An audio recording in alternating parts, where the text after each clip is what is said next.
If someone in your life is making you doubt the accuracy of your memories and the validity of your feelings, especially to the point that you're starting to question your grip on reality, this video is for you. Today I'm talking about gaslighting. I will explain what it is and what it is not, and I'll also share with you the 7 telltale signs of gaslighting that you need to look out for, as well as the effects that gaslighting can have on you. And stick around to the end where I'll share with you the 5 things that you can start doing today if you suspect that you're being gaslit. But before we get into all this, hi there, I'm Ashley Phillips, and I'm a practicing trauma therapist and the founder of the Kelowna EMDR Clinic. If you're new to the channel, welcome. I make content about trauma, my thoughts on private practice, and my favorite therapeutic modality, EMDR therapy. If you're interested in any of these topics, I encourage you to hit that subscribe button so that you can easily find my future videos in your feed. Okay, back to the topic at hand. Okay, so what is gaslighting and what it isn't? Gaslighting is an insidious form of psychological manipulation and emotional abuse where the perpetrator chips away at the victim's perception of reality, getting them to question the accuracy of their memories, validity of their emotions, and their perception of reality. In extreme cases, the victim can begin to wonder about their sanity and their mental stability. This way, the gaslighter gains authority and control over the victim. The victim can also become dependent on the perpetrator to be their reality checker. So while we often think of gaslighting in the context of romantic relationships, it can and it does happen in other dynamics between two people. For example, we can find gaslighting between friends, siblings, parent-child, or boss and employee. As far as I can tell, the origins of the term gaslighting are rooted in a 1938 play by an English playwright, Patrick Hamilton. In it, a woman who inherited a substantial amount of money is being manipulated by her husband to question her sanity so that he can ultimately steal from her. The play was later made into a film called Gaslight in 1944. Now, I must confess, I have not seen the play or the movie, but what I've gathered from the situation is that the villainous husband secretly keeps adjusting the brightness of the gas lights in their home while convincing the wife that she's imagining it. So that, in essence, is gaslighting, making someone distrust their own perception of reality.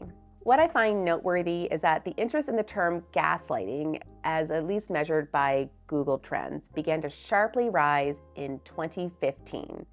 That coincides perfectly when Donald Trump launched his bid for the US presidency in June 2015. And this man will claim with a straight face that he didn't or did do something even though there's evidence to the contrary. Talk about gaslighting. With this increase in the popularity of the term, it's now frequently used in situations where it does not apply. And just as it is important to know what gaslighting is, it's also important to understand what it is not. Just because someone is expressing a different point of view or has a different interpretation of what happened does not mean that they are gaslighting you. If one person is having an argument or a disagreement with someone else, that's not gaslighting. It only crosses into gaslighting territory when the perpetrator begins to bend facts and reality and does so on the consistent and ongoing basis. So let's give you an example to underline the point. Let's say you and I agree to meet for dinner at 7 o'clock and I show up 30 minutes late. Worse yet, I'm often late when we agree to get together. You're upset by my lateness and we get into a fight. We argue about how long is an acceptable time frame for lateness. You claim I'm disrespecting you and your time, and I suggest you should relax more and go with the flow. Now, all this is unpleasant, but none of it is gaslighting. However, if it goes something like this, you're acting weird. What's going on? You're 30 minutes late. No, I'm not. Yes, you are. We agreed to meet at 7 o'clock and it's past 7:30. No, we didn't. We said we meet at 7:30, so I'm basically on time.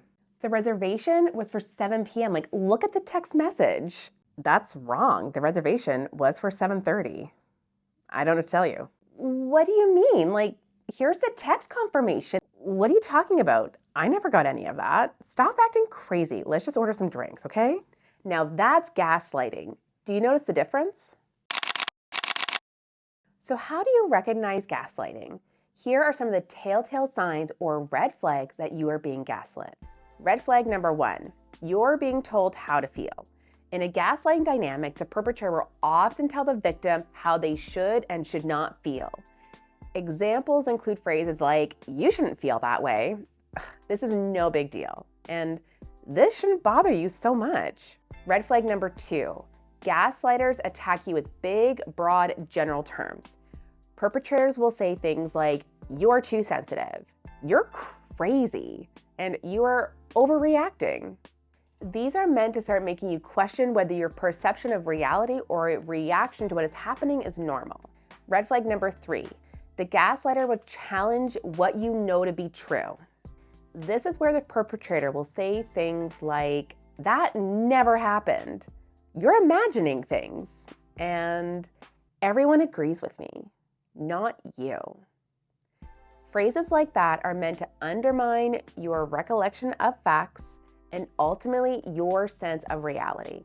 Some individuals have thought they had dementia because of how often they got things wrong. And as you begin to doubt yourself and lose confidence and self-esteem, the gaslighter can assume the dominant, more controlling role. Red flag number 4, the gaslighter always needs to be right. If you're to push back against the narrative that you're being told by the perpetrator, it's very common for them to become very defensive and even aggressive. They have an insatiable need to be right and in control, and they don't take blame or criticism very well and refuse to accept responsibility for any wrongdoings. Red flag number 5, you're dealing with someone who has some narcissistic tendencies. It's an established fact that people with narcissistic personality disorder often engage in gaslighting behaviors because they need to protect their ego, avoid shame, and maintain their superiority in a social dynamic. They want the environment and the people in it to fall in line with their worldview. Red flag number 6 is that you're somehow always the bad guy. Gaslighters will try to turn things around and make it seem like that you are at fault. There's a concept known as DARVO at the heart of this. DARVO stands for deny, attack, and reverse victim and offender. And it was coined by psychologist Dr. Jennifer Fried in the late 1990s. The perpetrator will deny that something happened or that they did something, attack the victim by accusing them of being unfair or driven by some sort of alternative motive, and then basically flip the script to make it seem like themselves are the victim while making the victim look like the person at fault. Red flag number 7, the gaslighter tries to isolate you. And think about it, that's a lot easier to warp someone's perception of reality when it's just the gaslighter and the victim. And it becomes much harder if the victim spends significant amount of time with other people who can validate their sense of reality, the accuracy of their memories, and generally boost their self-esteem and confidence. That's why the gaslighter will often try to isolate the victim and prevent them from spending any meaningful time with others. As I mentioned earlier, the objective of the gaslighter is to gain control and authority over the victim by getting the victim to question their thoughts, their memories, emotions, and their perception of reality. Because if you're questioning what's going on and the gaslighter tells you with confidence and authority, you'll get pulled back into their orbit, their version of reality. And once you do, they have you under control. For the victim, the effects of gaslighting can be quite serious.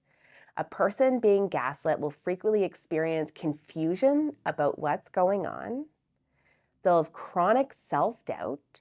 They'll have anxiety that's made worse by the feeling like they're going crazy. They'll lose self-esteem and self-confidence, and they'll be isolated from their friends and their family. And left unchecked, this can lead to depression and long-term emotional trauma. If you suspect that someone in your life is gaslighting you, here are 5 things you can do. First, trust your gut. If something feels wrong, it probably is. Resist the gravitational pull of the perpetrator's confidence and authority. Trust that the feeling that something is wrong is trying to tell you something that it's worth paying attention to. Once you realize that something fishy is going on, here's what you do. You start keeping a record. Write down events, conversations, and dates. Save texts and emails. This grounds you in the objective reality and allows you to cross-check your memory when the gaslighter attempts to make you doubt yourself. Third, talk to someone you trust outside of the gaslighting dynamic. This can be a friend, a family member, or a therapist who specializes in relationships and narcissistic tendencies. A neutral party whom you can trust will give you an outside perspective and will help you to feel more sane and grounded. It's important to know that the gaslighter may act one way in public, but completely differently in private with you and display the red flags above. If this is the case, be mindful if you talk to a friend or family member about this. If they love and adore your partner, they may not believe you at first. Then set boundaries. Remember, you don't have to engage with someone who consistently invalidates your experience. If the gaslighter is your friend or romantic partner, believe in what is happening and work to find the strength to end that relationship. If it's your boss, you might quit and find another job. If it's a parent, see if you can limit the time you spend with them together while counterbalancing by spending time with people that you trust outside of the family. And I will always recommend working with a therapist to help you through this. And finally, know that healing is possible. Many people have walked out on gaslighting situations and ended those unhealthy relationships. You can rebuild your confidence and your sense of self. Often just removing yourself from the influence of the gaslighter and having enough experiences that validate the accuracy of your memory and your perspective of reality is sufficient.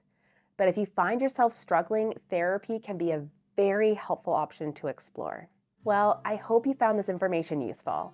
If you know someone who's a victim of gaslighting, please share this video with them because it just may help them get out of an unhealthy relationship. And if it's you who's a victim of gaslighting, remember that gaslighting thrives in isolation.